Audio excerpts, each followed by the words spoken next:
You've had it on for several hours. Blame it on the fan. Good afternoon, everyone. Today is December 10th, 2015. This is the Board of Liquor License Commissioners for Baltimore City. This is our 1 p.m. docket. I just have a change in the docket for today. There were a couple items that have been postponed, and one that I'm moving to the front.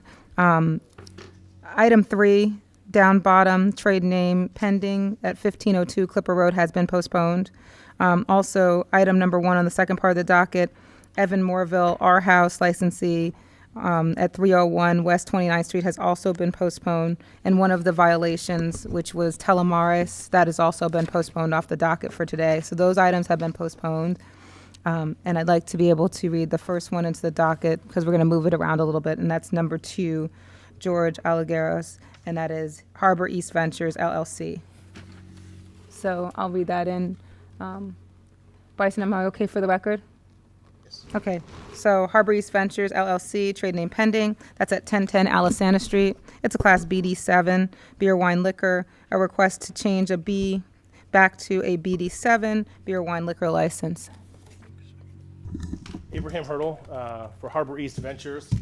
With my client, we're just trying to change the B license to a BD7, which it's previously been. It was a B license 2 years ago. It will allow for liquor sales at the location. The layout of the location is not changing in any way, shape, or form at this time. We're adding live entertainment. It's currently an Asian restaurant. It will continue on as an Asian restaurant. We did not have advertised that it was adding live entertainment. It's on the application. Okay, make sure that It's not on my docket. It is on the application. Will live entertainment be me make sure. provided on page That's zoned for 1? Yes. entertainment? And it is. It's already in the zoning for live entertainment, so, and it says dancing. I apologize. An Asian restaurant? Technically, I guess they're different, but there'll be both, live entertainment and dancing. Okay. When the music goes, you dance, you know. Are we talking about DJs? No. This is going to maintain as a restaurant. It's currently an Asian restaurant. It will stay as an Asian restaurant. There's no floor plan change. It might be a guy playing an acoustic guitar on a Friday night, reasonable hours. This area is pretty commercial in nature. So it's not as if there's little homes next door or anything. I think it's bounded by 4 lanes of traffic on each side and a parking garage above it. So then I'd ask the board to amend this because it did note it on the license, and on the, I'm looking at the information, and it was posted with the application with live entertainment. And it also has it on the posting and transfer reports that it was posted that way. It was just an oversight in regards to the staff report to amend to add live entertainment. This is a provision under Article 2B 10503. Correct. Correct. Correct. Which I think meets the requirements under 503. It's simply a reclassification, actually. So we're not creating a new license, we're just reclassifying a B. Correct, it's previously a BD7, so it's not as if there's a new BD7, it's just, We're reclassifying it to a BD7. Yes, and I provided a copy of the license history where it shows that information that it was previously a BD7. And I just want to make sure he's not making any changes to the actual establishment.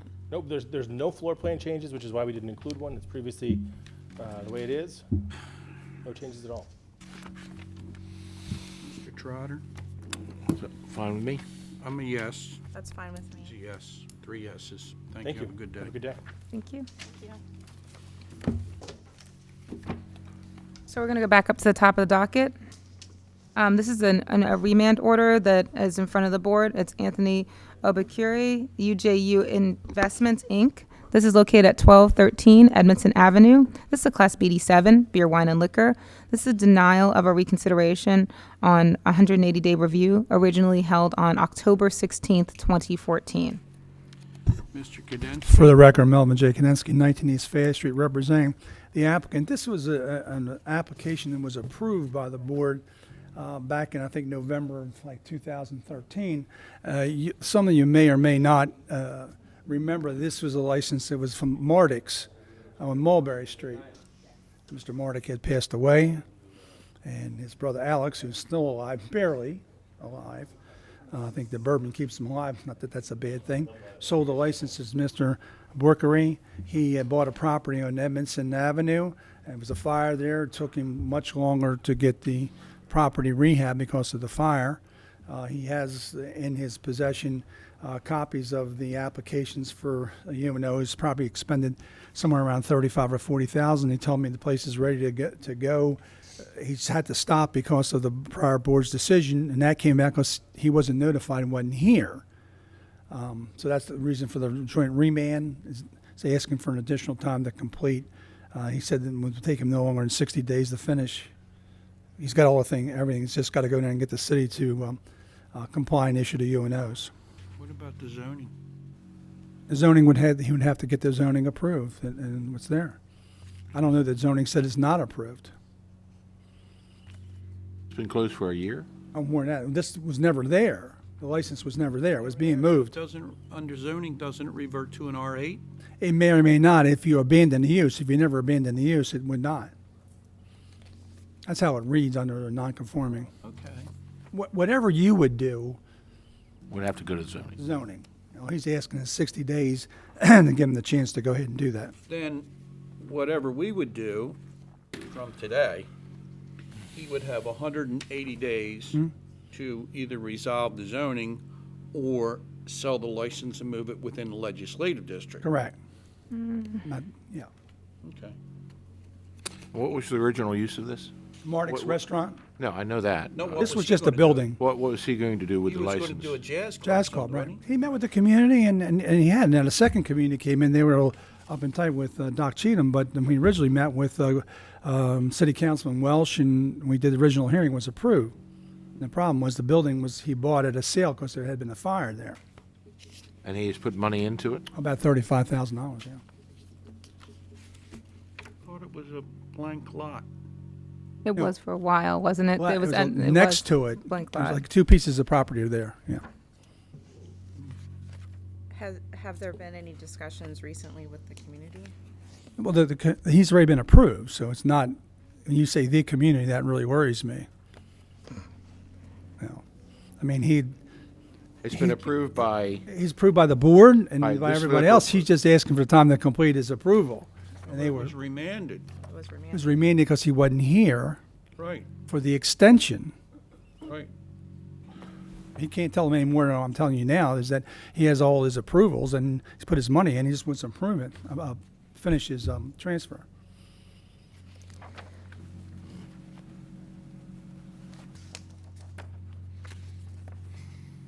Do you have questions? this is a license. He's got to go back to zoning.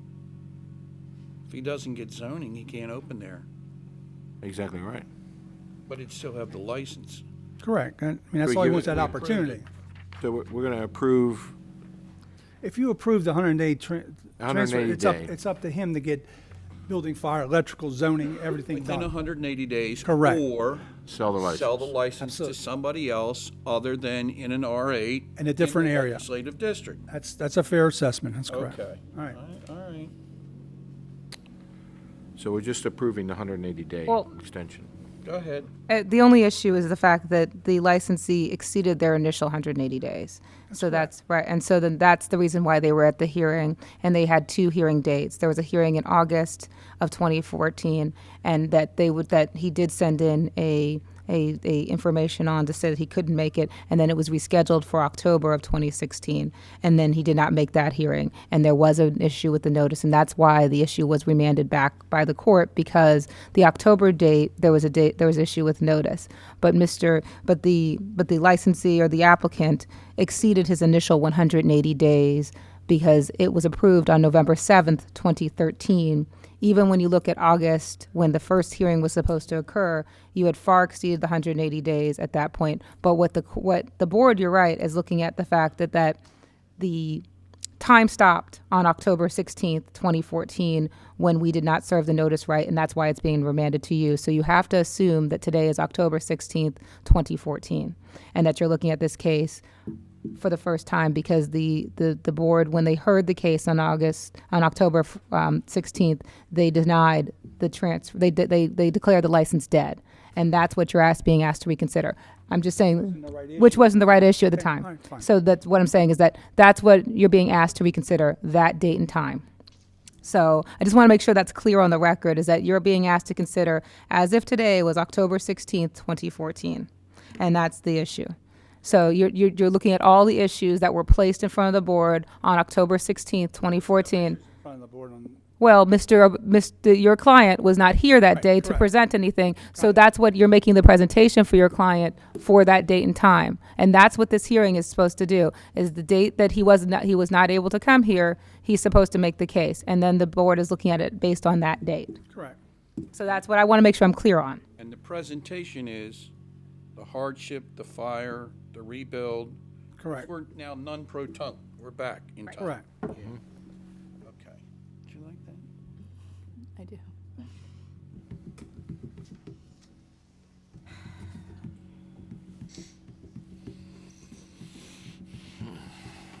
And this is a remand from the circuit court. That's remand, yes. Yes. Yes, I understand. And it was remanded because we did not provide A hearing on, back in October With the proper- 2014. with proper because it was- notification. Right, the applicant was not properly notified of his hearing.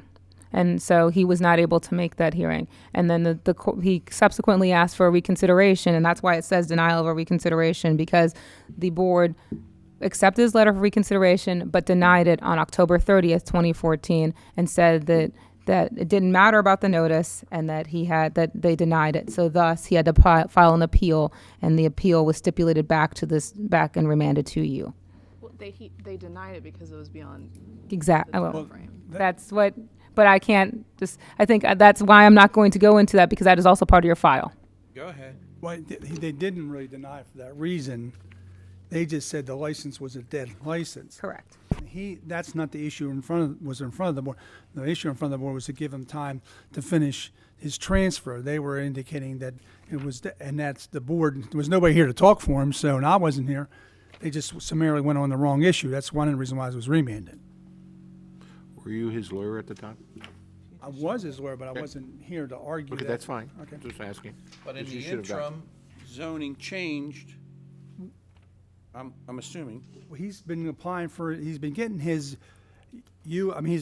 permits to do the work for what he's going to do. So nobody from zoning has said, Stop that. hey, I'm not going to give it to you. So if and when he goes and they do, then he would have to go, as you know, a non-conforming use would say it ceases if you abandon the use. If you never abandon, That's something for the that's something zoning different. board to That's exactly decide. right. Okay. Yes, and the only thing that to add from the standpoint of the board is that we were notified by planning that this is in a I believe in a master plan for Harlem Park Neighborhood Association, and so he'll have to deal with them on that, and I believe that's Miss Martin. Well, that's something he'd have to do. But he got that approved before.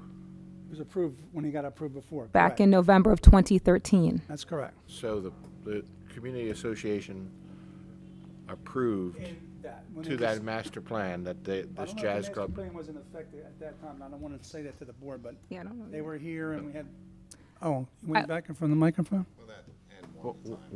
When was the master Why plan you always say approved? it to me? I don't have that information, so I want to make sure that I'm talking one at a time, but I don't have the exact information on the master plan information. But the board did approve it in November of 2013, November 7th, 2013. So I don't know if they took that into consideration or not. And how much has he spent? About About $40,000? $35,000 to $40,000.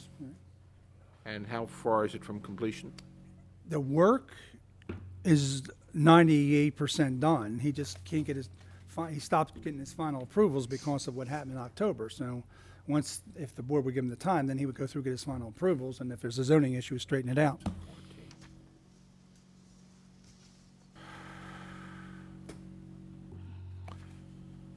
Elizabeth?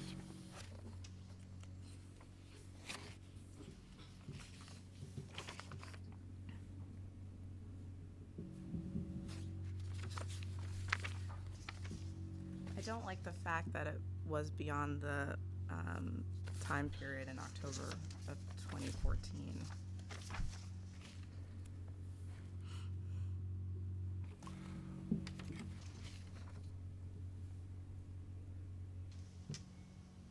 Do you care to address that, Mr. Kaminsky? Well, the question is, the theory was that under 10503, that whether it's mandatory or discretionary. And the board is always, until the last comment, was saying that it was discretionary, as i.e., you granted an approval to transfer a license. The Baltimore Gas and Electric won't bring their gas line in for 240 days. You don't lose because of that. And that happens quite often, I think. Or you got to do repairs, or there's a fire in the interim. So the argument was that it's discretionary. It's one of the things I was talking to make it more clear. But prior boards have said that 10503 was never meant to be mandatory. It was meant to be discretionary. And you've got cases up on appeal on this too, a similar thing like that. But it would seem to me that in this case here, if he can't get his other approvals, then It's a dead license. yeah. Well, he can do You could something sell with it. it. Yeah, You could theoretically sell it. You'd have 180 days to sell it. yeah, we could do it. And the circumstances is he transferred the license, he had approval of the community, and a fire came in. The building had a lot of fire damage in it, so you had to get structural approval from the city, and that took him a real long time to get that to do. And he's got, if you want to see, I'll give you he had to do demolition and so forth.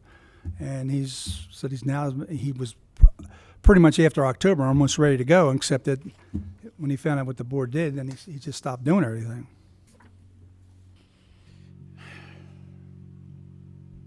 He's been closed for, This place has never been open to be closed. well, no, he's been stopped in reconstruction for a year. About that, because he was coming here in October, he would have been here saying, now here's where I am, asking for that approval. They didn't get a notice. We had to file to get it remanded to get back in But front of then him. when it went to the circuit court, it told anyway. There's 16 different legal theories. I would adhere to that, yes. All right, Told at that time, right? I would think, but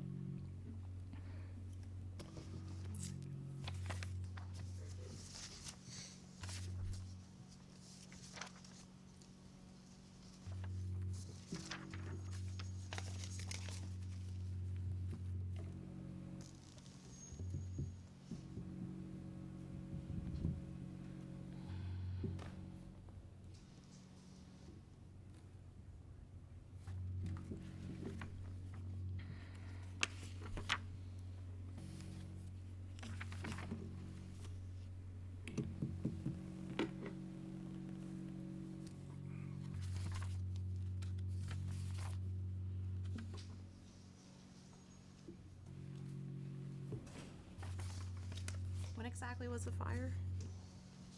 Building was in, It was fired fire before he before when he bought, it was a He fire. bought That's the the- reason why he bought it as a fire damaged building, so he could rehab it. Understood.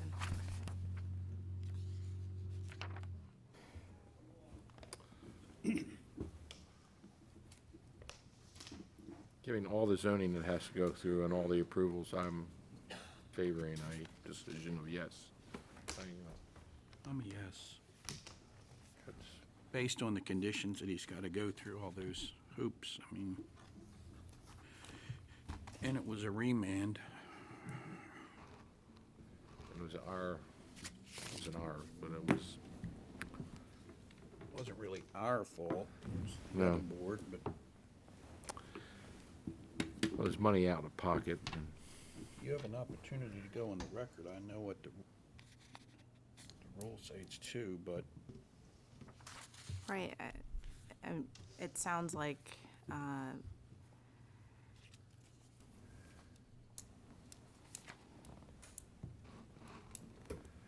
This will be under the scrutiny of zoning plus. Right. If he sells the license, the community association can object at that time. If he doesn't move it properly. we don't have to move it. It's got a road to go down, but I mean, at least give him that opportunity. That's what I think. That's the only reason I did it. Well, you already have two yeses, right. so we're waiting for Ms. Hathey Do it on the record. to put it on the record what she thinks.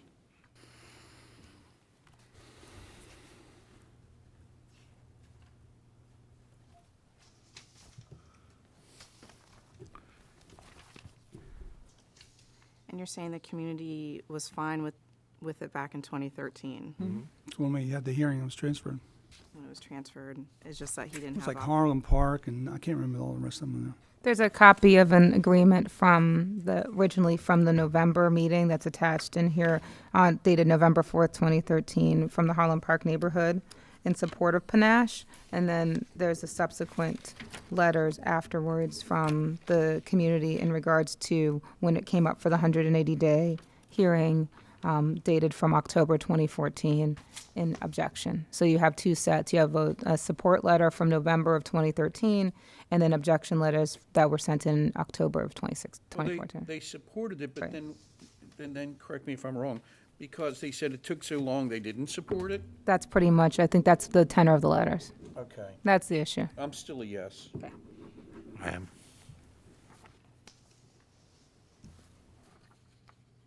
And the reason why, again, it took so long, Mr. Kadensky, To, to transfer?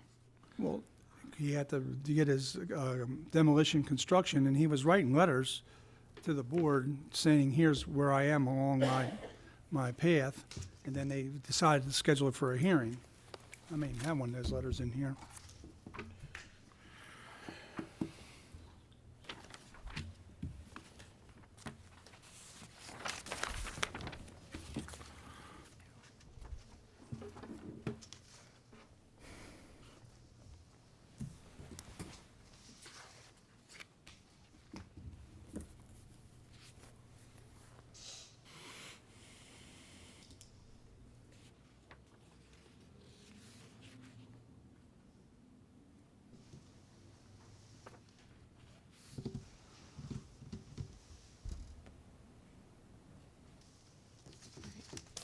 I'm a yes. Okay, thank you. Have a good day. Good day, thank you. Okay. The next item is Phyllis Wirt and Kimberly Bangs and Deborah Burry, Nautical Wine Girls LLC. Trade name is Chesapeake Wine Company at 2400 Boston Street, Suite 112, a Class BD7, beer, wine, and liquor, an application for transfer of ownership. Mr. Thank you, Fine. Justin. Mr. Fine, how are you today? Is your associate going to be doing the presentation, or are you? I'm going to do it. Oh, You're okay. going to be hearing from him a lot in 2016. Think so? 16, you training him? Are you going to retire or I something? I can't retire. You Can't can't? retire? Mr. Williams and Ms. Hecker, you've met Ms. Hecker, Caroline Hecker. They've extended my legal career almost in perpetuity. So, Oh, is that what it is? yeah, so I'm not retiring. I just want all my competitors to. Now, are these ladies in support? They're the applicants, I take it, Applicants. They right? are- No they are the opposition? applicants, and the file that was just handed to you has a letter of support from the Canton Community Association. And also this, it happens to be a transfer of ownership at the same location. Correct. So there does just not drove appear by to be this. any kind of, Oh, I know where this Yeah, I is. just drove This by is it. across from the ice cream place where you have to wait an hour in line to get an ice cream. You know, so I left and went to Friendly's. And you go to the Chesapeake Wine Company instead. Well, I could have gone, but they don't have ice cream No, there. they don't? No, they only have wine.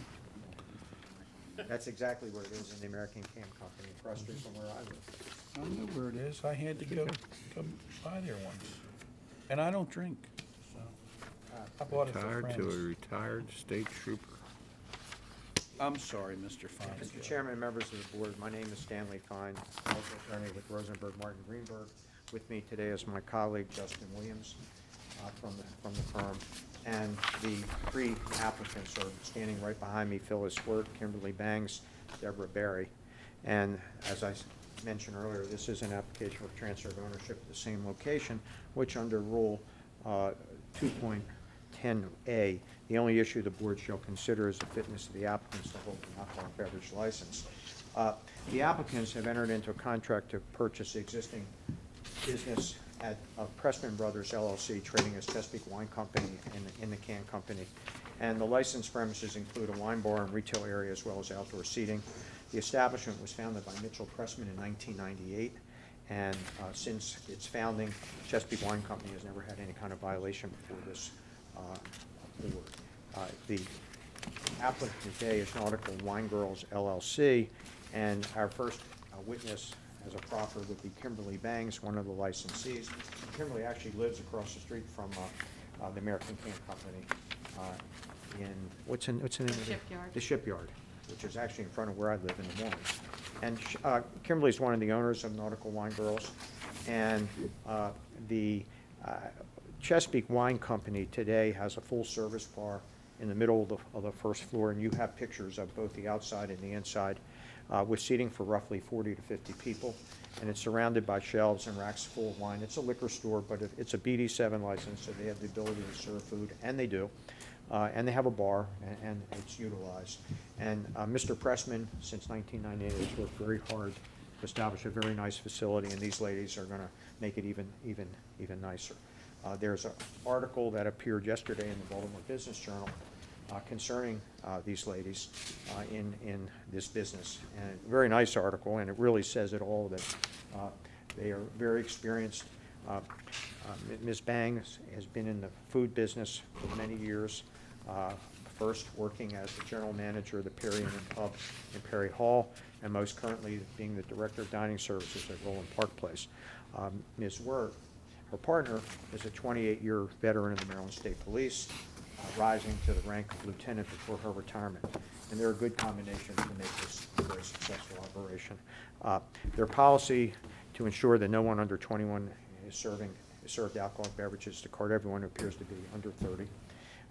They will complete, as well as their managers, an alcoholic beverage safety training course, and they feel there is a need for this business to continue. It's a very unique business, particularly in Canton, which has a lot of liquor licenses and establishments, but none that is quite like this, where it's really a wine bar with a liquor store and also food.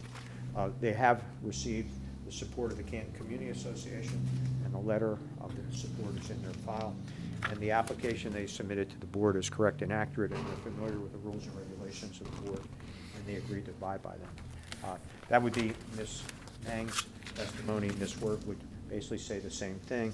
And Ms. Berry is the Baltimore City taxpayer resident, and that's why she's on the license. So for all these reasons, we would ask the board to approve this application, as we believe that prospective licensees, because of their previous experience and in light of their character and fitness and the community support, meet the test for fitness, which is the factor today for you to consider. Well, Ms. Banks is also a city resident, correct? She is, but she has not been living there for more than 2 years. Gotcha. And eventually, when she's living there for more than 2 years, then Ms. Berry will come off the license. And Ms. Berry's been 30 years. Yes, she is Yes. here. Right. And that's Miss Wirt, Yes. Yes. right? Okay. How's it being financed? You have to swear in. Can we, Aren't you, how's it being we need to financed? swear them in. Please all raise your Okay, right oh, hands, sorry. please. Do you swear or affirm the testimony that you're about to give in this hearing will be the truth, the whole truth, and nothing but the truth? I do. State your name and address. Phyllis Wirt, 2225 Corsica Road, Baltimore, Maryland. Could you answer Commissioner? Basically, we're going to finance it through M&T Bank and then also personal finances. We're going to use a combination They will of be the both. secured lender, Yes, M&T Bank? Okay, that's Yes. fine. And when do you plan to close if all goes well? January 15th. January 15th closing date? Just as a caveat, Mr. Fine, just so you know, I think, Michelle, didn't the letter go out about underage drinking to all the licensees? Not yet. That will go out That's today. going to go out today. That's a big push by the board for underage drinking. You're a former trooper, so Yes. I don't have to tell you any. But you represent some folks. The letter's going to go out today that we're going to take this seriously about underage drinking. So just a word of caution, that's all. I think. That's a good policy. It's a very good policy, and I think the combination of Ms. Banks being in the food business, Ms. Wirtz being a former state trooper, they're going to get their act together and make sure something like that does not happen. There's a very young neighborhood down there, Oh, very young neighborhood. I got carded. Honestly. I got carded. At the I got Oyster, carded at Atman's. there's a new restaurant called the Rooster in You Camden. wish. Honest to God, I got carded Monday night for dinner. My wife and I, what's the name of it? Iron Rooster carded me. Hey, They that's just a- wanted to have some fun. No, they said they do that for everybody. They should do that for everybody. I'm not suggesting you do it. Please That's a don't good carp me. policy. All right, That's a great policy. okay, That's fine. yeah. Oh, yes. I think it meets the requirements of Article 2B on the yes. I agree, I'm a yes. Have a good Thank you. day, Mr. Fine. Good Thank you luck, very much. ladies. I need a second.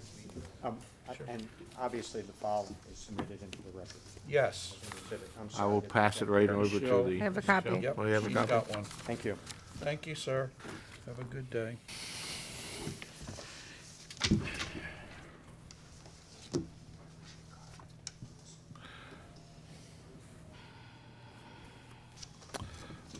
Okay, the next one.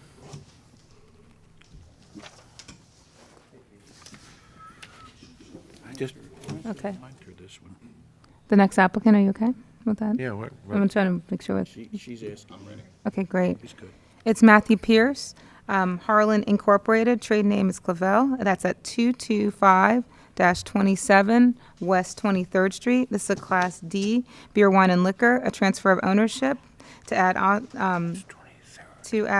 off-premises catering, and we're no longer adding the licensee. So we have a letter from the licensee that is removing Brittany Lane Harlan from the applicant. So it's really just the off-premises catering, am I correct? And I think both parties need to be sworn. Yeah, they need to be sworn. Raise your right hand, both of you, please. Do you swear or affirm the testimony that you're about to give in this hearing will be the truth, the whole truth, and nothing but the truth? Yes. Now, which one's Matthew? Yeah, Brittany is not in the picture anymore, correct? So it's just you. Personally, she is. Personally, it's still in the picture. Well, on the application, let's Yes, just that's put true. it that way. Yeah. Okay. All right, stand corrected. Okay, so who wants to speak first? I'll speak first. Here's a copy of the letter that corrected that. All right, and you need to identify yourself because. My name is he's- William Bauer, B-A-U-E-R. Okay, Thank you, Mr. Lionel. Bauer. So basically, all they're asking for is add catering to their existing license for Clavel. Matthews reached out to the community organization. There is no negative response from them. And this is an existing licensee that's been operating. any violations? No, it was just, this was a very new license. It was established in 2014. Thank you. And who's Carlos Raba? Their head chef.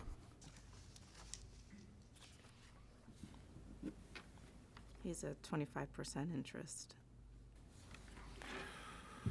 Yes. I didn't have an address. I think that was missing on the application for Mr. Raba. Oh, okay. We'll have to. I can amend that, no problem.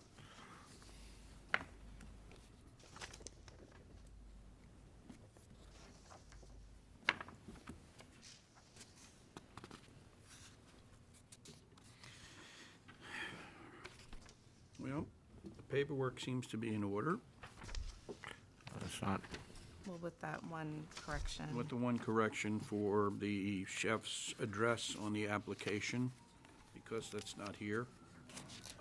So pending that correction, I believe it complies with the requirements, and I'm a yes. I'm a yes. I am a yes. Thank you. We'll get you the amendments for Carlos's address today. Thank you very much. Thank you. Yeah. Now we go, Violations, right? now we got, yeah, okay, that's a yes. And now you have a violation. Now we just have violations. Right. So pretty easy. That's- Postponed.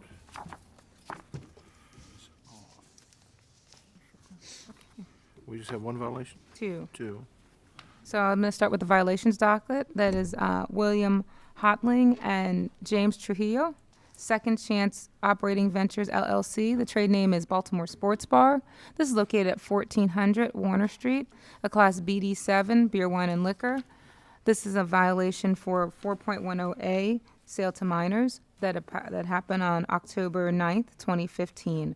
I believe that the officer is here, and also Inspector Chrisomales is also here to make their reports. Okay. Good afternoon, Mr. Chairman. Peter Previs on behalf of the licensees. To my immediate right is Mr. James Trujillo, one of the licensees.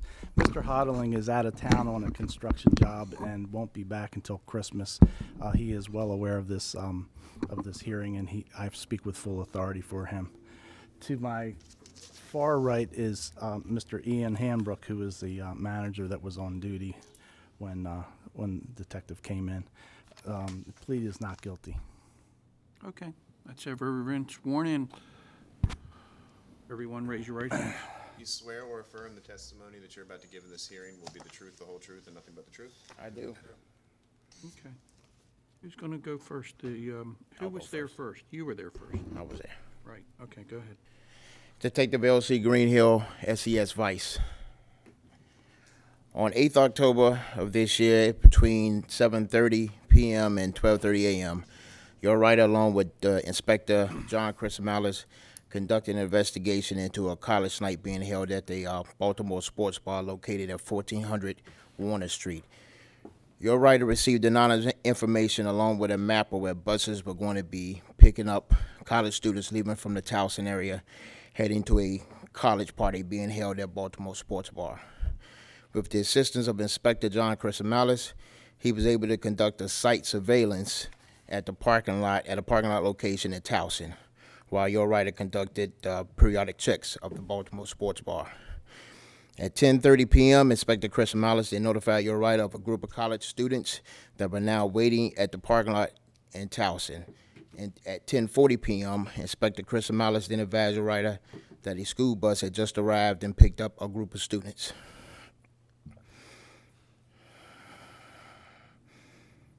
Inspector Chrisomalis then advised your writer that the school bus stopped at a local liquor store in Towson.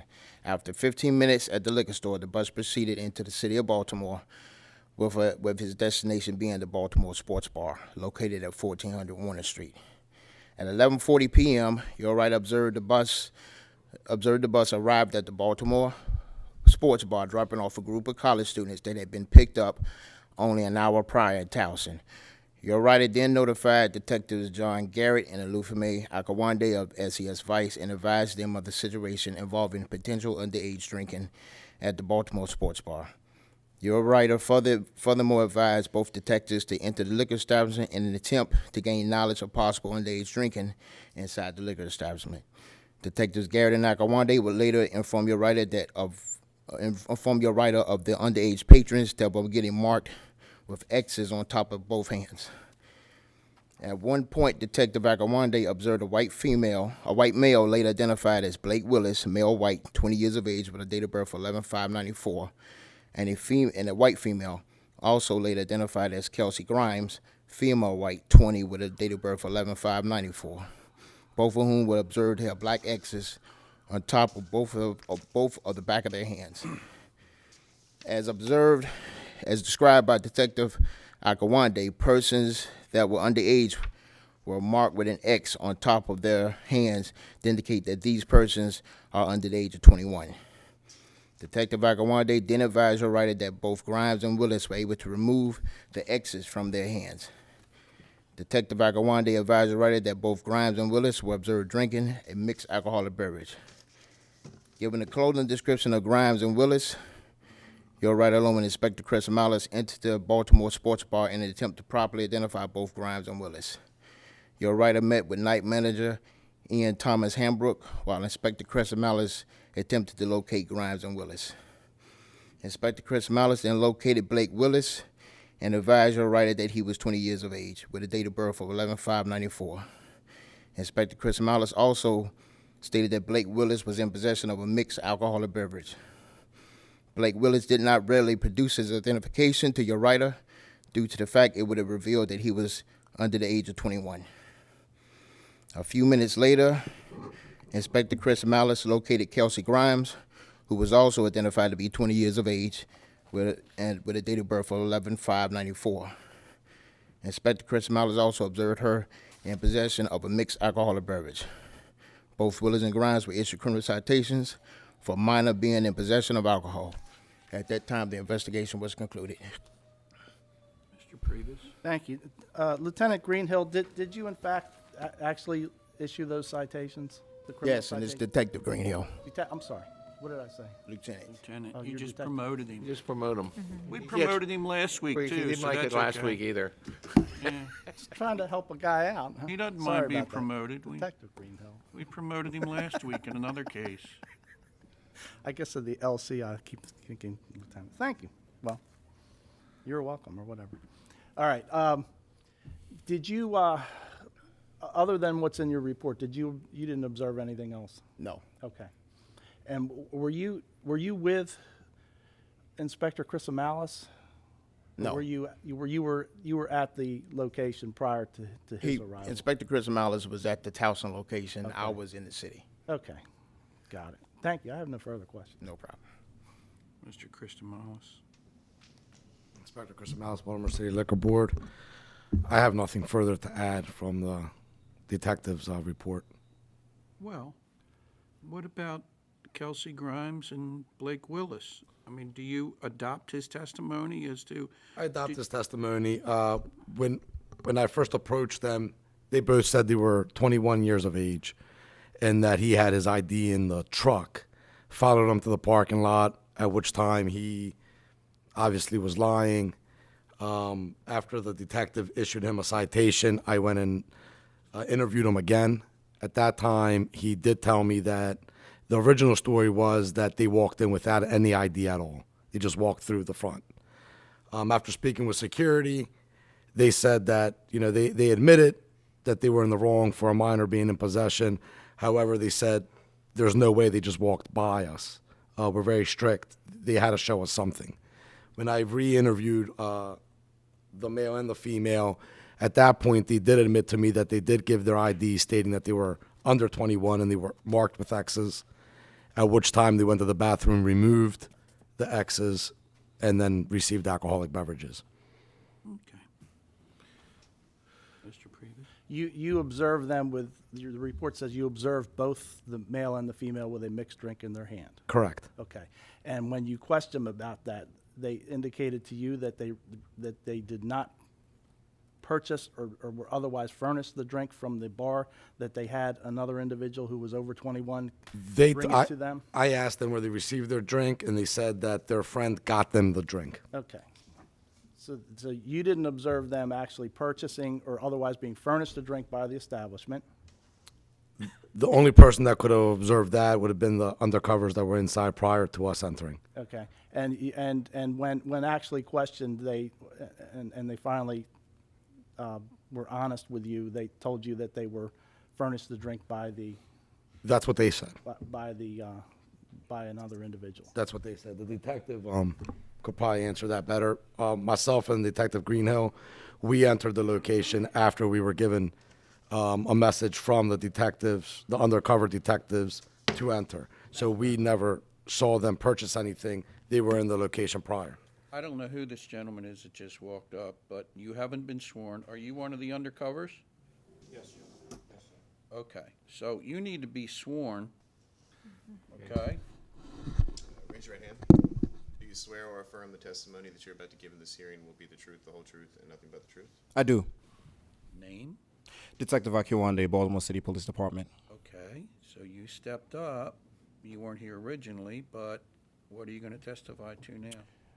I'm going to testify to the fact that I was given this location previously by Detective Greenhill to investigate it for possible underage drinking. As I got to the location with my partner, we noticed that individuals who are under the age of 21 were getting marked with an X, with a black marker on their hand. I paid attention to that to see if any of the underage patrons would wipe it off or order drinks with the mark on. That is the time that I noticed the two individuals that had their that received citations removed the marks from their hand at the bar. They were ordering drinks from the bar, from the bartender, which was the red bar of the location. Now, when you say the two individuals, do you mean Kelsey Grimes and Blake Willis? That is correct. Okay. All right, Mr. Peeves? where were you during this time? You were in the bar, That is correct. and you were not uniformed. You were plain clothes. That is correct. Okay. And you were told that they were served drinks by the bar? No, I was not. You observed it? That is correct. This is the report from Detective Greenhill dated 12 October 15 is the report that is in the liquor board file, correct? Did you make a report? I did not make a report. Is it in this report that they were served alcohol by the bar? I am testifying to the fact that I observed them receive alcohol from the bar. They were served alcohol from the bar. So after you heard my cross-examination, now you're adding the facts to the police report. Is that what you're telling me? I am stating the truth of what happened and the facts of what happened that day. All right, I'm sorry. No, go ahead. Finish your. Now, where were you standing when you observed this? I was standing approximately 10 feet away from them. Okay, and what did you hear? What did you see? I saw what I just testified to. Okay, and what did they say to the bartender? I did not hear what they said to the bartender, but they made gestures to receive an alcoholic beverage, and they received them. He actually received multiple drinks At that time? from that bar, from the same bartender that night. Yes. So how many drinks did he order? Approximately 3 drinks. Actually, it was getting pretty slammed. So he ordered 3 drinks in one transaction? Approximately. Approximately. Well, over time, he ordered 3 drinks. Okay, so now there's more than one transaction? He's Yes. gone to the bar more than one time? He was at the bar. He stayed at the bar the whole time with his friends and the female that received the citation.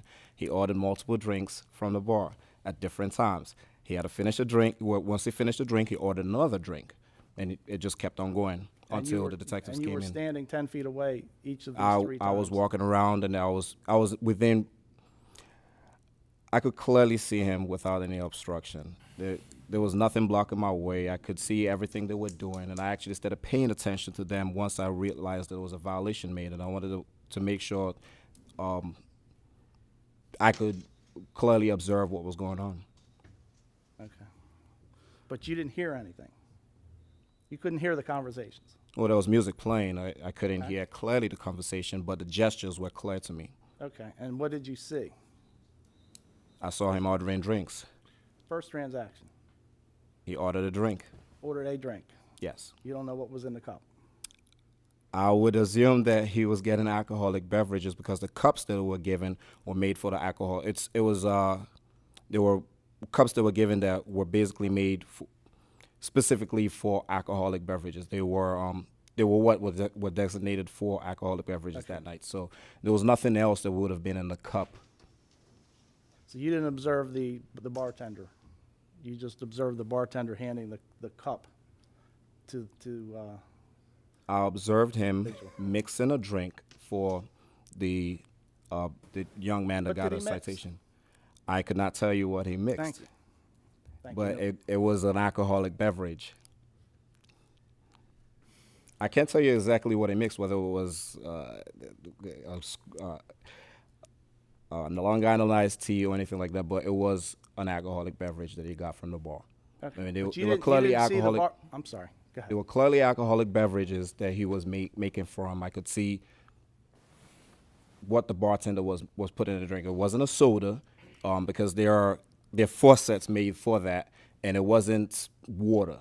They were alcoholic beverages. Okay. Thank you. No further questions. Did you observe that they had the X's on their hand? At that time, they had removed the X's from their hands.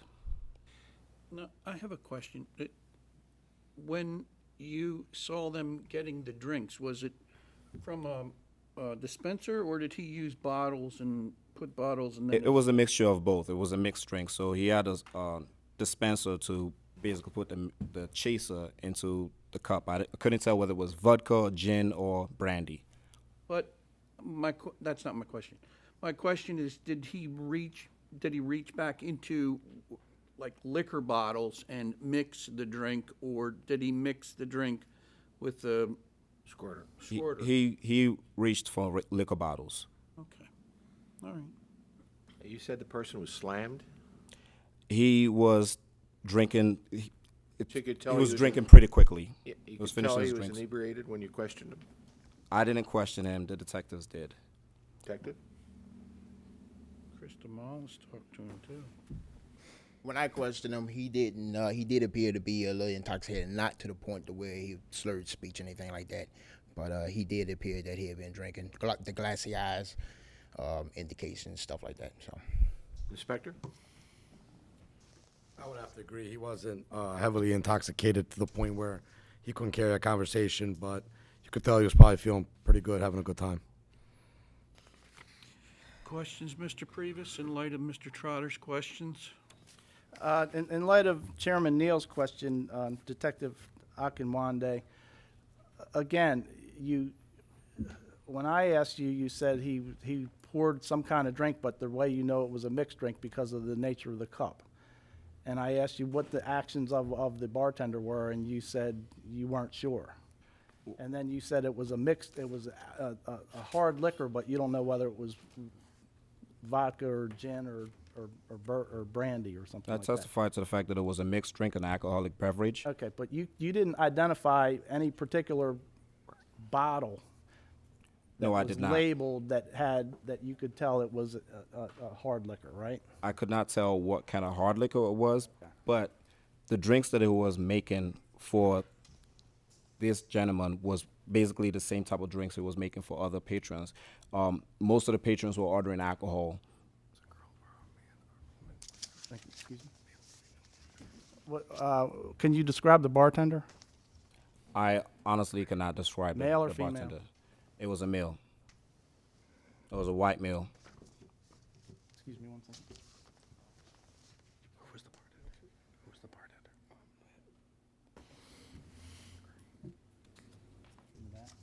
So this was the back bar? That is correct. All right, and let me make sure I understand which back is. Okay, from my entry points into the establishment, I had to walk through a lot.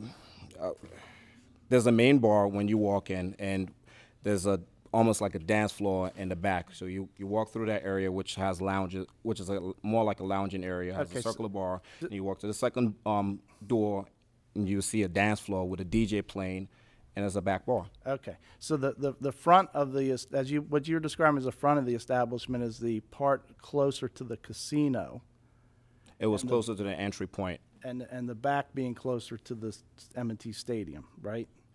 So where you come in the front, there's no DJ. That is correct. There's TVs and there's When a I came front- in, when I came in through the entry point, there was no DJ in the front. Okay, thank you. And it was only one bartender In the back bar or in the front in bar? the back bar. There were multiple bartenders in the establishment. You just indicated there was a white male, The bartender that served this individual was a white white young male in the Yes. back bar. That is correct. Thank you. No further questions. Okay.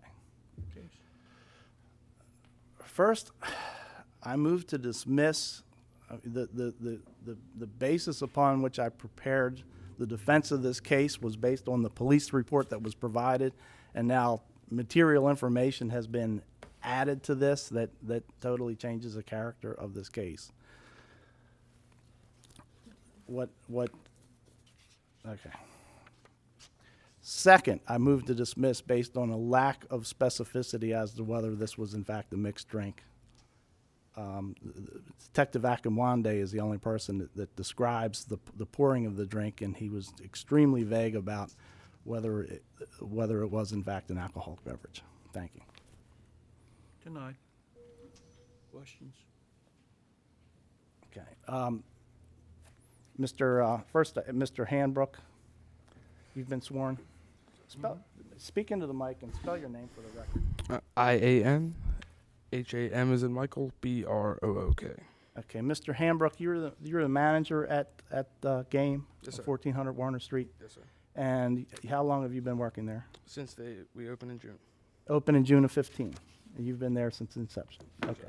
And at the time that the detectives were there on this evening, Mr. Trujillo was not there at the time. You were? Correct. And he came later? Correct. Okay. Were you marking, what night of the week was this? Thursday.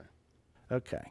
And was this something that, an event that you normally have on a Thursday, or was this? This was like a dry run for something that we were possibly considering doing in the future. Okay, and a dry run was something that was presented to you by another individual? Right, a couple promoters toyed around with the idea, and we basically like a meet and greet type ordeal, expecting maybe 30, 40 people. Okay. And the establishment's open 7 days a week?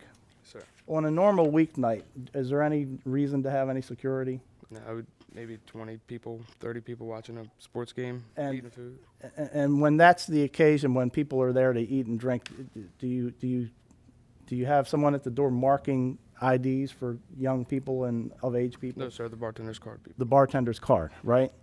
But because of this first and last event, you had adequate security at the Yes, front sir. carding people. Yes, sir. And these two individuals that were mentioned in the police report, they were in fact carded. Yes, Is that sir. correct? Yes, sir. All right, and they were given 2 X's with what you thought was permanent marker Correct. on the tops of both of their hands? Correct. Okay. Did you observe, where were you stationed? We had our security personnel up front, and then I was floating around the room. Basically, my 100% focused on making sure that underage Okay. people were not Do- consuming alcohol. Did you know either Mr. Willis or Ms. Grimes prior to this incident? No, sir. First Okay. time. Did you observe them washing their hands off or being served drinks? No, sir. When did they come onto your radar screen When these gentlemen pulled them up to the front. and observed that they, Correct. what they testified to, right? Okay. Did you observe anyone else trying to break the rules that night? Okay.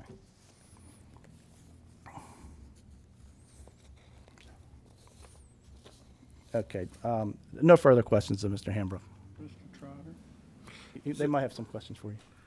Well, the commissioners may have some questions. I have a question on, this was started at Towson University? That's correct. You mean that Towson will have a bus that takes people down to the, From the intel that we had received, it was a Towson State type of party, inviting Towson College, Towson University students, and they had a bus that was going to pick them up, a school bus. it was a school bus? It was a school bus. I don't know if it was a Towson University bus, but it was a yellow Oh, school traditional bus. school bus. Was this done by the promoter? Yes, sir. We had So nothing you to do with hired a peanut buses. promoter to go out to Towson University and pick up people and bring down to your bar? No.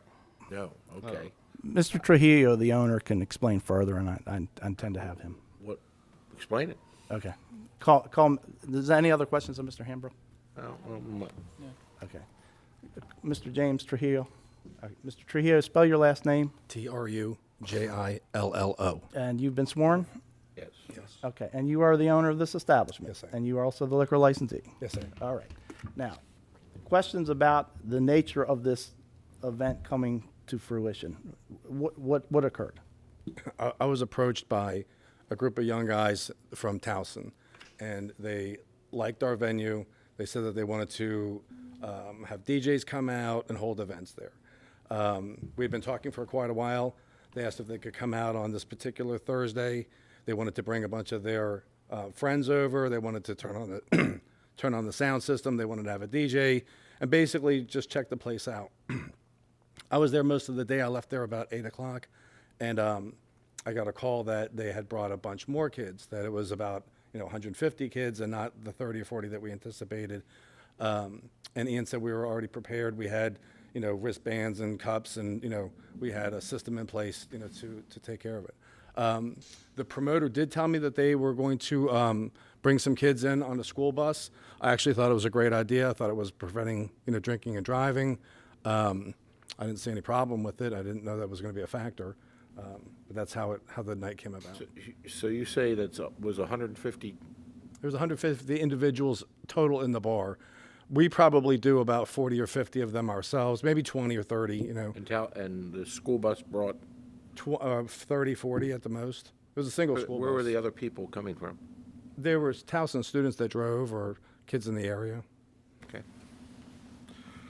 And do you test your magic markers for if they can be You know what, I washed off?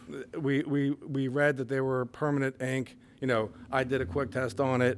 You know, I failed to ensure that it was really the right product to use. That's for sure. Okay. Elizabeth? Any questions? Okay, you didn't know about or and otherwise condoned the bus stopping off at a liquor store? did No, you? I didn't know about it until you Okay. told me about it. That Yeah. that doesn't help business for the bar, right? Correct. Okay. Yeah, that would- yeah. It wasn't an all-you-can-drink event. You paid for your own drink as you went, right? So you had nothing to do with that. Correct. Okay, you had And nothing. it wasn't to do, BYOB. You weren't allowed to bring in alcohol or anything. right, and you had nothing to do with renting the buses or providing a driver or anything else. You were giving this particular individual a test run about testing The out DJs and the DJ entertainment, the quality equipment. of kids that came out, that they were, you know, they weren't a bunch of young thugs. It was, you know, a good, wholesome, you know, group of people. Okay, so this wasn't advertised as an underage event or anything like that. Okay. We didn't advertise it at all. I think it's social media. I think the promoters went out and put it out through their social media, and I think it caught on real quick. Okay, So I but think you weren't expecting or planning for an underage No. crowd? Absolutely. Okay, but you were prepared if someone was underage to make sure that they were Yes, sir. not served. But apparently, well, we'll find out that these individuals were underage, Correct. right? Okay. Now, I just have a question. When the promoter approached you, was the deal with this DJ and all these other things, the deal was just going to be that these folks were going to buy their drinks from your establishment? Were you going to get any other money from the promoter for this? Our long-term deal had not been worked out. This was just for them to come in. We weren't paying DJs. They wanted to come in. They wanted to check our sound system out. They wanted to see Who's it. paying the DJs and the bus, the promoter? Yes, sir. Frankly, I don't know.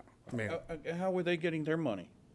I think that they were thinking that it was an investment for the future. We were pretty close to doing a regular deal with them.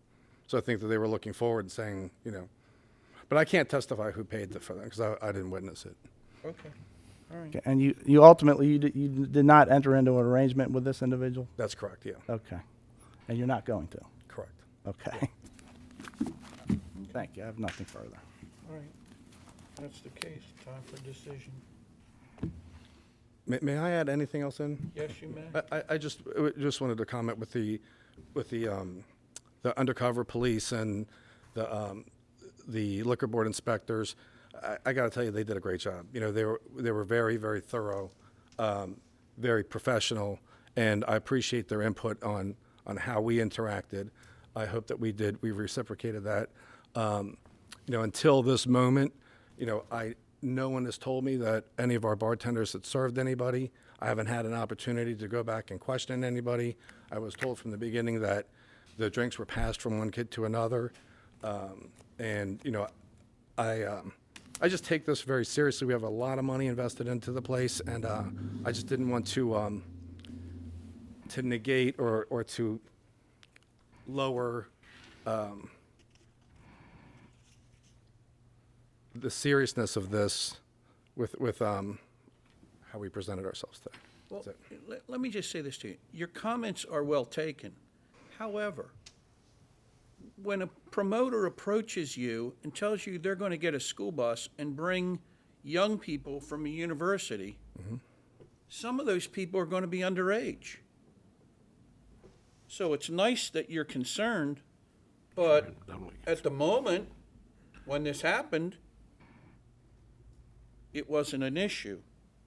I mean, I appreciate what you're saying now, but it kind of flies in the face of reality, is all I'm saying.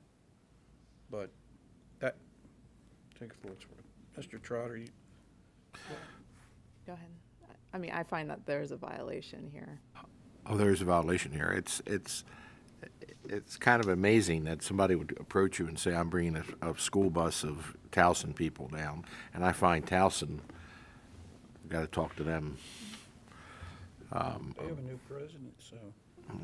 Well, no, they're on our underage drinking board, and they've testified before us. And we take this very seriously. I mean, you know. As do we. Kids die because of this stuff, and driving and drinking. And if you had 150 people in your establishment that was caused by Towson, I find a violation. Okay. So we have a violation, Madam Secretary. Priors?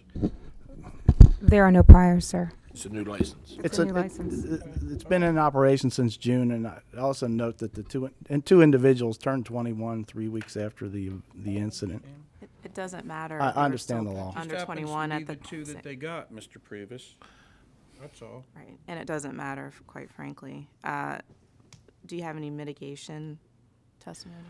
Other than Mr. Trujillo has already indicated that he does take the rules very seriously, and he thought he had everything in place, and this is not something that he normally does. It was a test run, and it's not going to happen. He's not going to have these types of events. He's right down there by the stadium. He's a sports bar. A lot of his business are game days and sporting events and people watching sporting events on his system. It's not something that a type of business that he intends to go after in the future. And the only other point of mitigation that I'm asking you to consider is that I now understand what you're saying about the school bus. To me, I looked at it 180 degrees the opposite. I thought it was a very responsible way for people to get from one place to the other. It is. It's a responsible way for the university to do it, but it also should be a big flag that I'm going out to a university and a promoter is going to go to a university which 60% of the kids are underage. It's not, you're a senior and you might be 21, but before that, it's all minors. So, you're investing or you're promoting into an underage population, and that's not good. I understand. I see this at other universities myself, and I just, I've talked to them. We've closed down people before because of this. We haven't, but previous boards have. I guess all I'm saying is that I just wanted you to consider the fact that it wasn't a flagrant wild, wild west, anything goes, come on in, let's bring them it down. That's all I'm trying to say. Okay.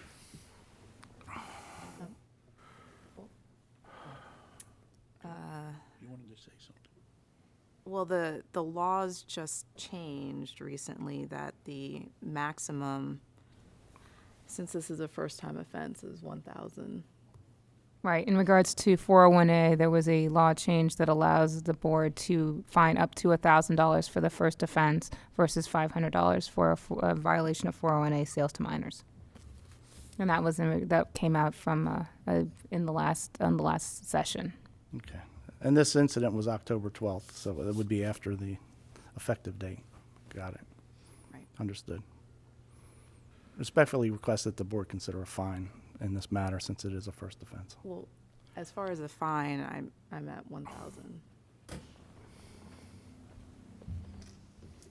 Well, there's two adult minors involved. Can't count them children. No, they're adults. Excuse me. They're not minors. Young adults. Young Now. adults. I would go with $1,000 fine myself. That's two. You only need two, but I'll go with it. That's 1,000, that's 3. Anything else? No, I don't recommend the suspension. I don't recommend a No suspension at this point. No suspension. $1,000 fine. You So keep it's a- your license, $1,000 fine plus the hearing fee. Think about it next time. Yes, sir. So I'm suggesting, so that would And be, really test the markers out. Yeah, really, you're gonna have to do a better job. I mean, I understand where you're coming from. It's a tough business, but Especially with kids. it's not something that this board is gonna take lightly. I'm sorry. I hear you loud and clear. Okay. so it would be $11.25 with 30 days to pay? Yes. It's fine. Thank you. Yes.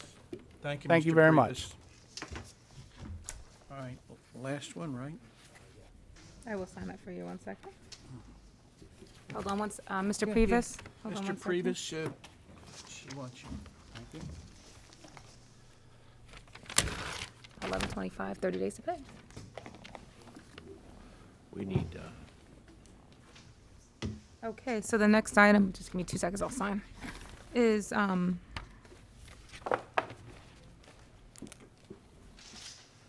Crystal Valentes McIndadas, I'm sorry, I'm butchering your name, excuse me, Jimmy's Seafood Inc., trade name Jimmy's Famous Seafood, at 6526 Hollibird. This is a Class B, beer, wine, and liquor, a violation of 3.12 public welfare that occurred on October 9th, 2015. I believe that we had the Baltimore City Police Officer for here. It's pronounced Minidakis. Minidakis, excuse me. Two things for the record before we get started, in case we have any objection. Mr. Minidakis went to school at Loyola Blakefield, Good school. which is where both of my sons went, so they know him. It just so happens that on my way back on the flight from the Miami game, that I sat across the seat from this gentleman and chatted him up until I found out he was the general manager of Jimmy's, huh? of Jimmy's. So, if anyone has an objection to me sitting, I'll be glad to recuse myself. I'm putting that on the record right now.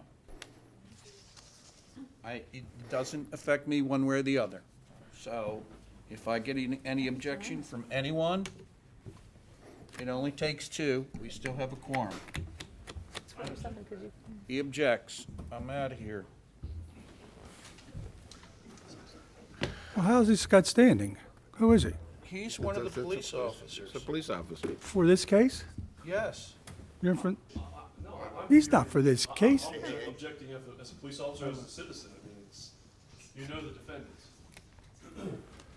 Sit down. I'm going to recuse myself automatically anyway without objection. You're it. That's a fine You're kettle of taking over. fish. You're the lawyer. You're the All right, lawyer.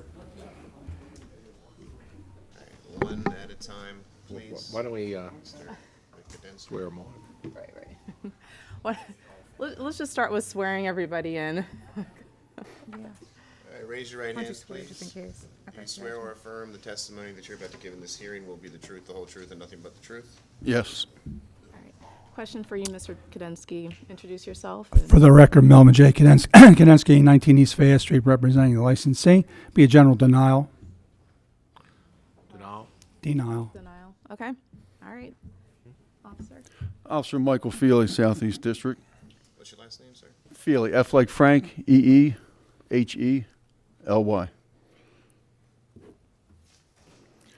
On the 9th of October of 2015, at approximately 1:42 in the morning, I responded to Jimmy's Seafood located at 6526 Hollibird Avenue for a cutting. Upon my arrival, I located the following victims to be stabbed and or assaulted. There was a Nathaniel Fields, had a laceration to his right hand pinky finger. He was transported to Hopkins ER for treatment, and he was an employee of Jimmy's Seafood. There was a Constance Gibbs. She was punched in the face, had a bloody nose, and was transported to Hopkins ER for treatment. There was a Brandon Lamb. He was stabbed the right side of his stomach. He was transported to Hopkins and was operated on for his injuries. There was Ashford Rose.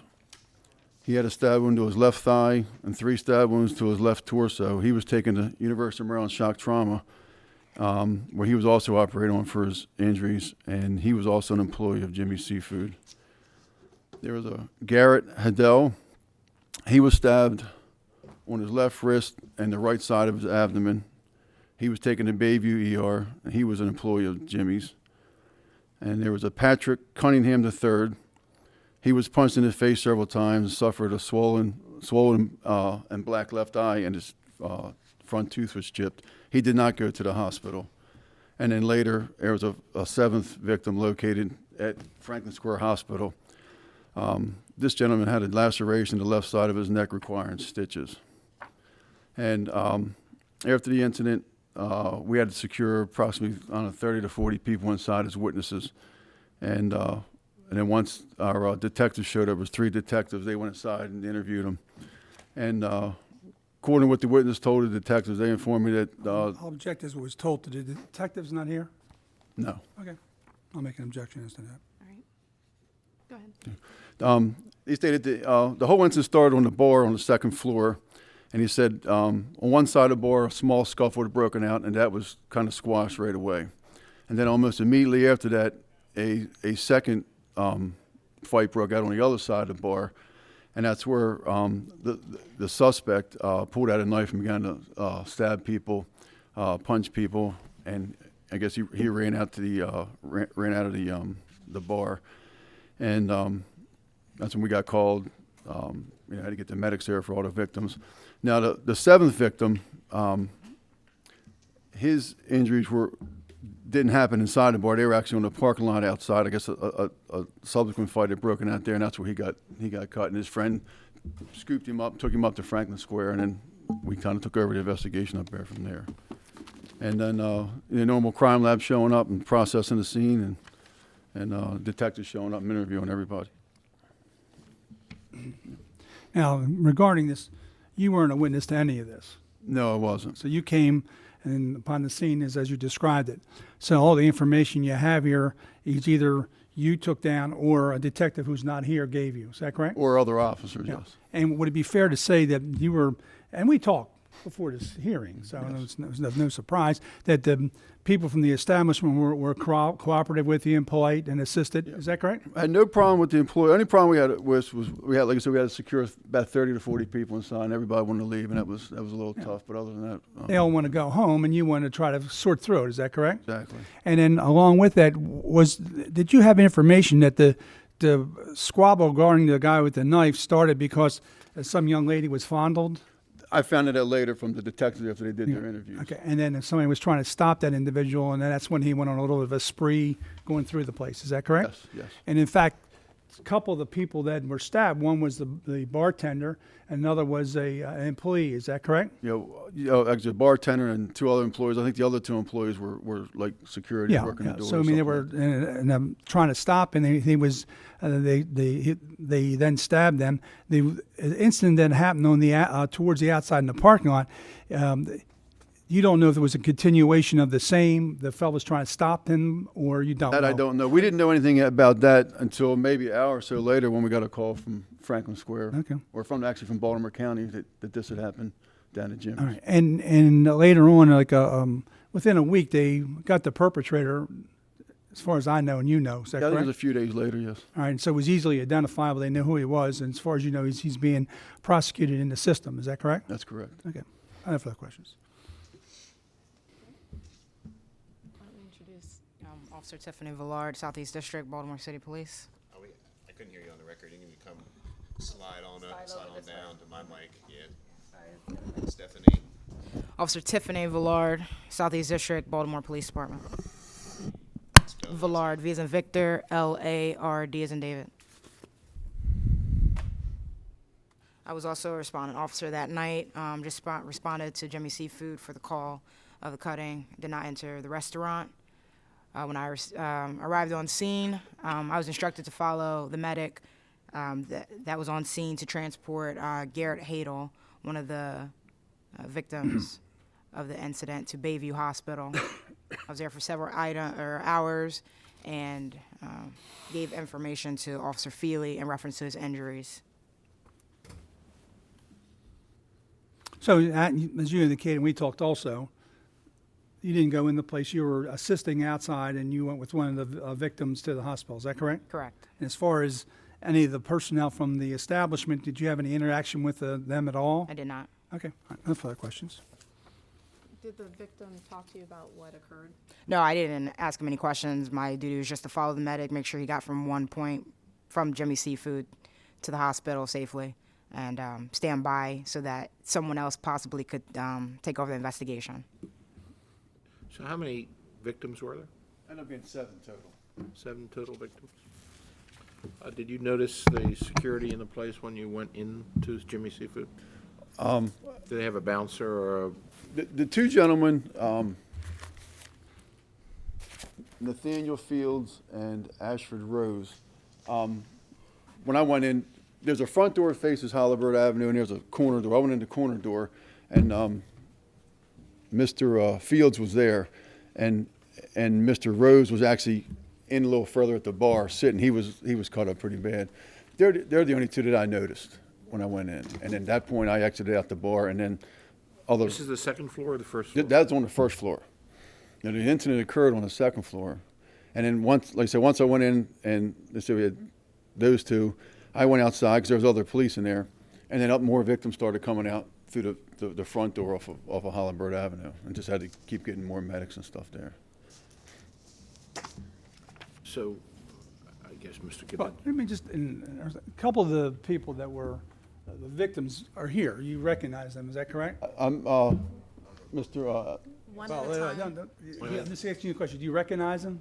Yes. 'Cause you guys are waving at each other here, okay. So the two individuals in the end, would you recognize them as being victims or just the one? In the red shirt, I can't say for sure. Okay, fine. But at least one of them is here. Okay. So we can take Who testimony. is that? The victim? Get your name and address if you, He's gonna have to come down there. My name is Ashford Rose. My address is 14032 Breeze Hill Lane, Silver Spring, Maryland, 20906. And are you the bartender? No, sir. I was a security. You're security. Yes, sir. Okay, and you were asked to, or you saw this altercation. Yeah, I was just responding. Like, Where were you at the? I don't, if it would be easier for you, I don't want to interrupt you, but I think we start with the bartender who was actually there, and then Okay, it's why sort of don't like we a do that? That would be cavalcade great. of events that happen. I agree. Is that okay? Yes. Dude, would you state your name and address for the record, please? Garrett Hadel. It's Garret Hadel. And he's number 5 on the list. Okay. Thank you. Victim. Address also. Yeah. 2906 Dunleer, Dunleer Road, Baltimore, Maryland 21222. And you're employed as a bartender there, is that correct? Yes, sir. And you were there when the incident occurred? Yes, sir. And as we had talked, there was an incident involving a young lady? Yep. And you can tell, you can be real graphic, but what happened in the incident? She had gotten groped on her breasts, and a gentleman came and approached the man who did it, and after that, he didn't like, I guess, what he had to say. The music was loud. I can't hear what people are saying across from the bar. But then a fight proceeded to break out, and there was a big group of people, and I, myself, tried to help the bouncers disperse the crowd, and that's when I had gotten stabbed on my side twice and once in my left wrist. All right, then after you were trying to assist them, then there were other personnel came, the other gentleman came, is that also? Yes. And the fellow that was, let's call him the stabber, for want of a better word, he was just making his way trying to get out, and everybody was trying to stop him. He was then stabbing the next one, the next one, the next one. Right. And the fellow that was down the bottom of the steps, as your understanding, is that he was actually trying to stop him from getting out, and he was the one in the parking lot. He was the last one to be stabbed. Is that correct? Correct.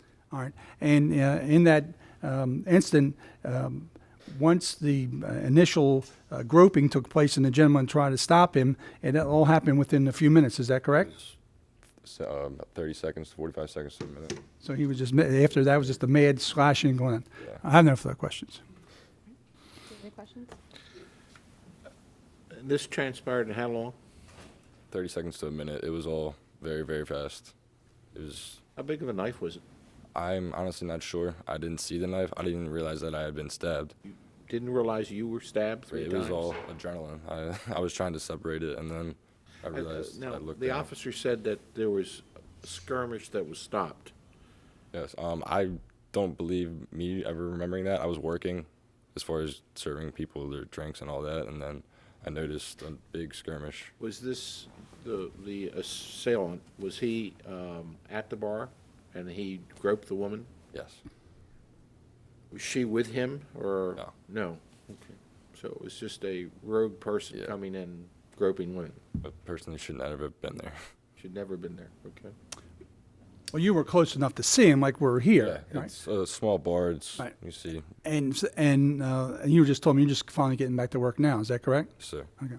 What kind of security is at the establishment? That night there was 2 bouncers.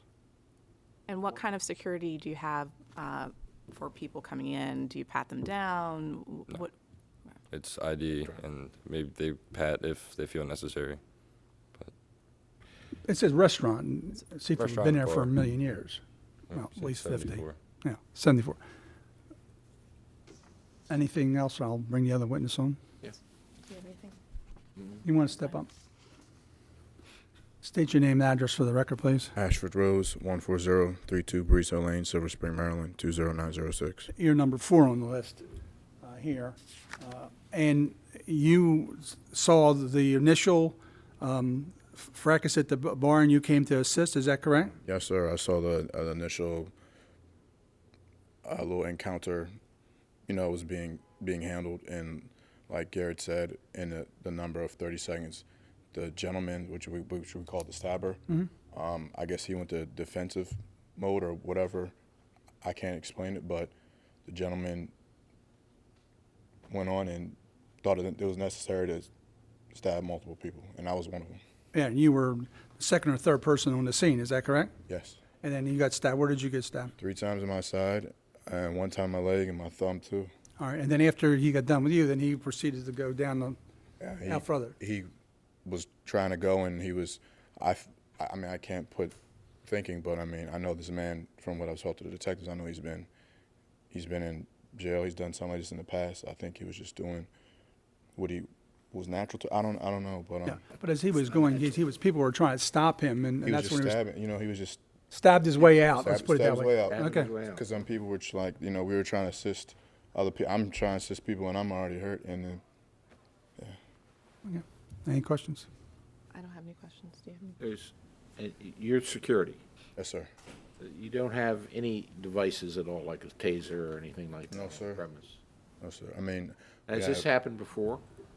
No, no stabbing, nothing. No stabbing or anything? It's basically a restaurant in I've eaten there. I've eaten Oh, okay. there. I know where the place is.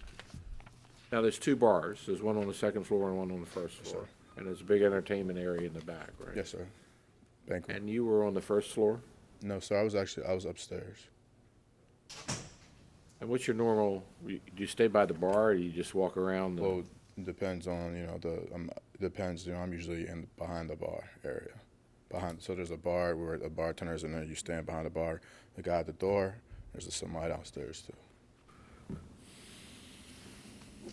Okay. John.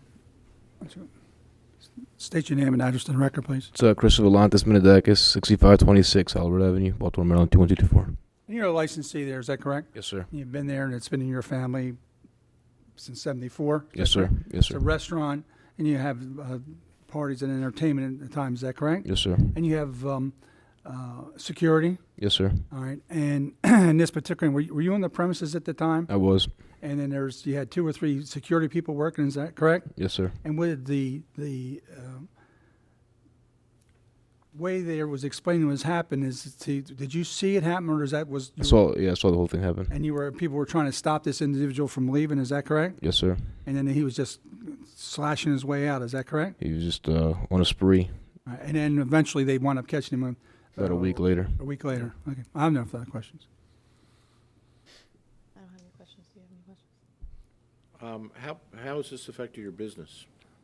I mean, it's definitely affected it in a negative way because you don't ever want to make headlines for the wrong reasons. Is it coming back, or is it? It'll be a process.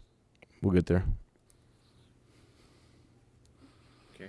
The other individuals is the general manager. The manager was on the plane. Talking to the chairman on the way back from Miami. I don't know that. Drink. Well, He doesn't drink, I And then- know. all right, so Neil I don't doesn't know that he drink. would have anything to add. Basically, I don't know this is a 3.12 violation.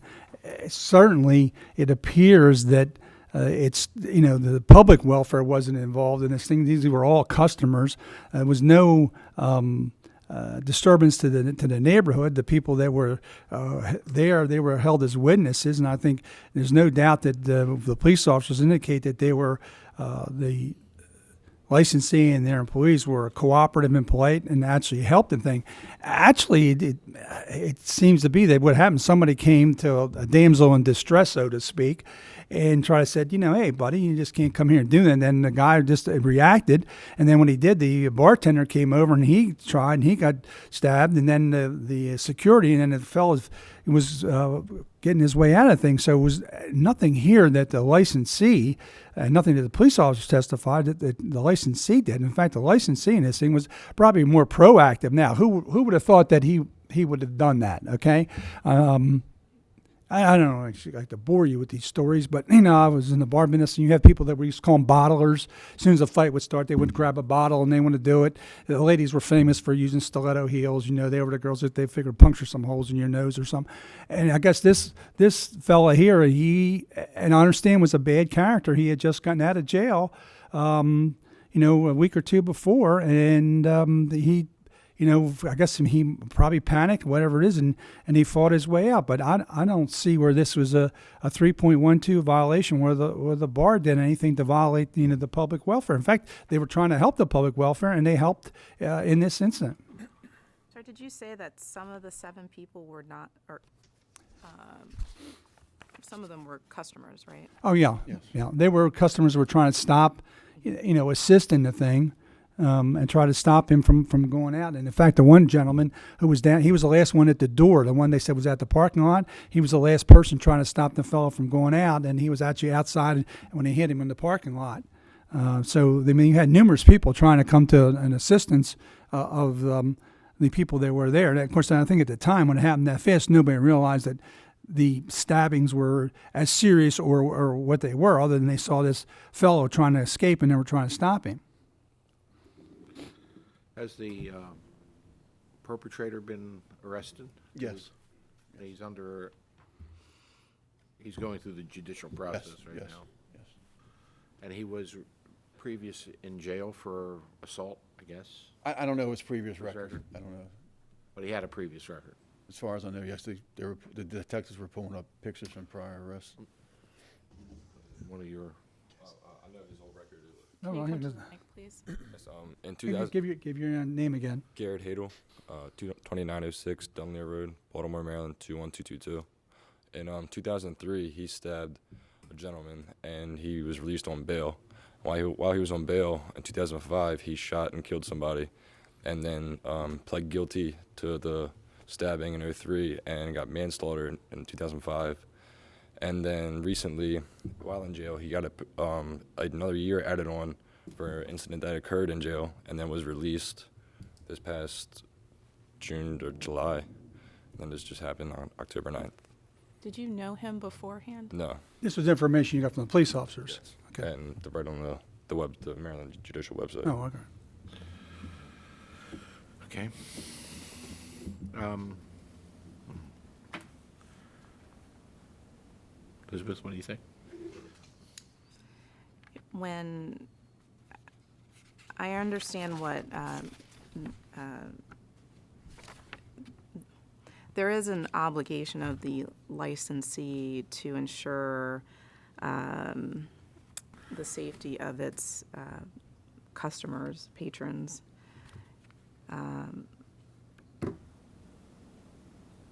And the safety of the community at large, of course.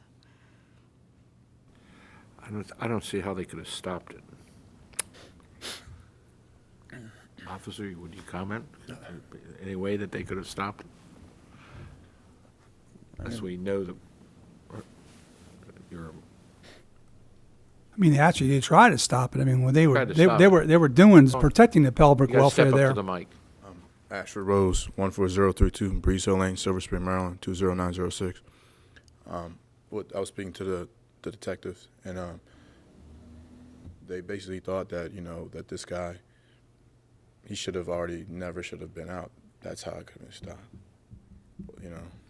You would not have known his record coming in. It's impossible I to know. know. Well, that's what I'm saying. There's no way. I mean, I think I say, when something happens, and they certainly were proactive in this case. And listen, it was a knife. It could have been a gun. We live in a stupid society at this point, and they did what they thought was proactive went in there. And certainly, you wouldn't want somebody come in and groping your clients, your customers. And when somebody said something, the guy reacted adversely, and they did what they thought they were doing. It just so happens that he stabbed his way out, but it wasn't nothing that the licensee could have done here.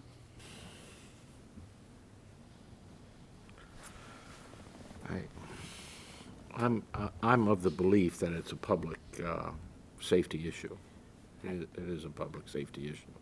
I don't think I would like to go into a bar that had, that I'm even sitting close to, that gets stabbed. People get stabbed. But there's nothing he can do about it. I don't believe there's anything. I would say there's a violation here, but the fine should be minimal. I agree. I agree that this is a public safety issue. Even though. And that's to get it on the record. Right. Because, just to make the licensee aware. You know how I feel about the fights at the stadium, and they're never on the record here. Never. And I can't. We understand. And that's more of a public safety issue. And I haven't been here 45 years, never had one case. Well, we got to address the stadium issue. I know. I just. Well, Mr. Kadensky, but the stadium is not before us today. I know. It's this issue that's before before my pet us. peeve. I know your pet peeve. And it's noted for the record. But I understand the difficulty with the licensee in preventing the stabbing. However, I think that this is a public safety issue, and I also find a violation under 3.12. So is there any mitigation testimony? And they don't have a record of doing that. I mean, it's not a kind of place where it's, brawls every weekend. No. Right. But it's a place they take families to. No, absolutely. I mean, they've been one of the most well-known crab restaurants in all of Baltimore City. Yeah. Yes. Yes. Please do. Demetrios Hieromonahos, Slow down. Demetrius, spell everything. Demitrios, last name Ieromonahos. Ieromonahos.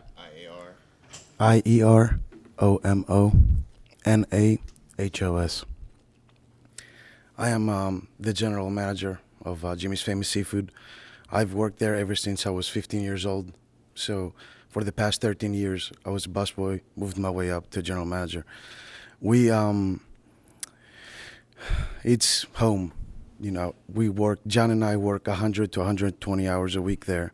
And we serve a blue-collar community, hard-working people, from port workers to merchant marines. Of course, we have a lot of celebrities coming in, but that's the 10%. 90% of the people that come in are hardworking people. We're located in Dundalk, a very, very hardworking community. We know everybody that comes in. We've had regulars that have been coming in for 40 years. We have regulars that have been coming in for 20 years. We grew up with these people. We went to high school with these people. We went to college with these people. When this happened, this unfortunate event happened, everybody, including John and myself, jumped in to protect our people because this is our family.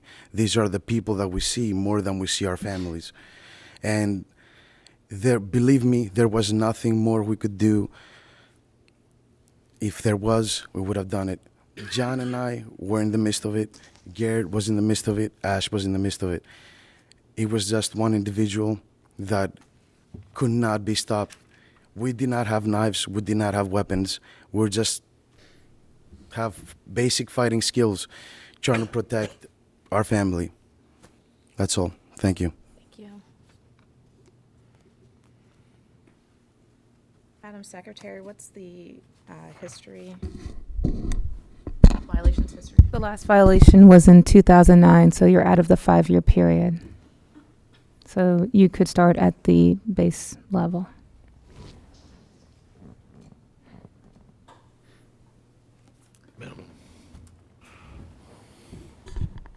Or you're capped at 500. That's what. A cap at 500. I would just say it's a $100 fine. You can't do anything, but let's debate it. I think 100, maybe.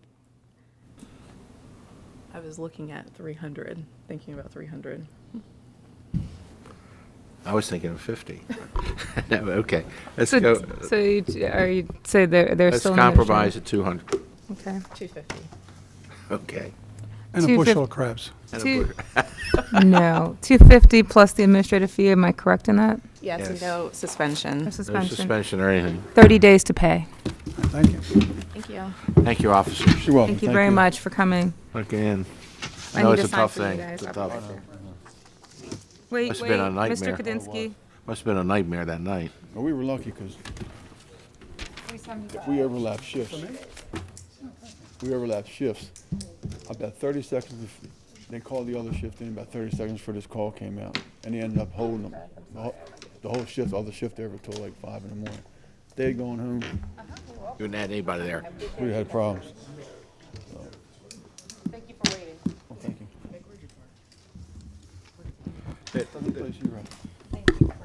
Just a bad apple. The guy's just a bad apple. He shouldn't have been allowed out. To make sure job stuff. Make sure you're out. You're really tough. Okay, thank you very much, officers.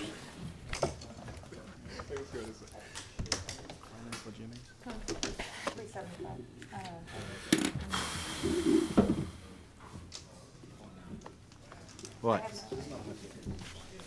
Or what? The Jimmy's? Yeah, there's not much they can do. That's Make that very clear. What are you talking about? Baltimore City Police Department did not object. My name is The Detective vice unit IQ1D. did not object. This is my sergeant. That's right. And Detective Grace Lasher. We did not object. As a citizen. He Did I object to what? As a citizen. Okay. Oh, is it, are we still He on? objected as a citizen. That's on him. I already know that. Oh, don't worry about that. Let him be doing We want to get rid of him anyway. I'm not saying a word. I'm just cleaning up. I'm just cleaning. What? With Jimmy?